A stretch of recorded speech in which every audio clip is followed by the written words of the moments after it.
Communication. What does this mean? It's one of those words we don't give much thought to.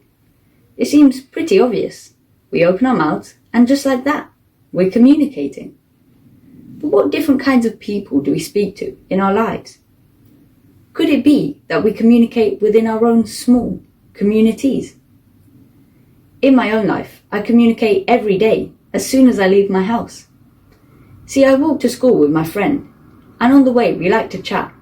Maybe about some gossip we heard online, what our other friend said in a WhatsApp group, what the day ahead will bring, or when the next holidays are coming. I like this opportunity to spend time with him.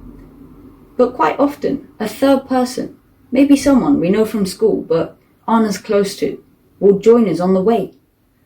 This causes the conversation to die down. It's not that we stop speaking. I just feel as though we're not properly communicating anymore. Is it perhaps that this person feels like an outsider to the community that is me and my friend? In school, I make hundreds of interactions every day, from a hi in the corridor or a question in class to a joke in the playground. But when I think about the number of people I properly connect with, who I have an understanding with if we have a discussion, I could count those on one hand, mainly my friends who I feel closest to. It's when I talk with people outside of this group that things can feel clumsy or awkward. Here's the thing, this happens in the whole of society. In government, politicians, supposedly some of the best communicators, actually form small groups of people with similar opinions. You can't deny, conversation between these different groups is extremely difficult. Think about those debates on television that turn into the same arguments we've all heard countless times before. Have you ever actually seen two political rivals say to each other, "That's an interesting perspective," or "I hadn't really thought about it that way before"?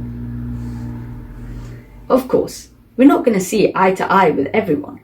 There will always be people whose opinions we don't agree with. So what is communication? It's being as good at listening as we are at speaking.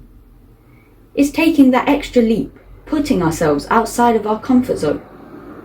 It's being open to what's unfamiliar, perhaps uncomfortable.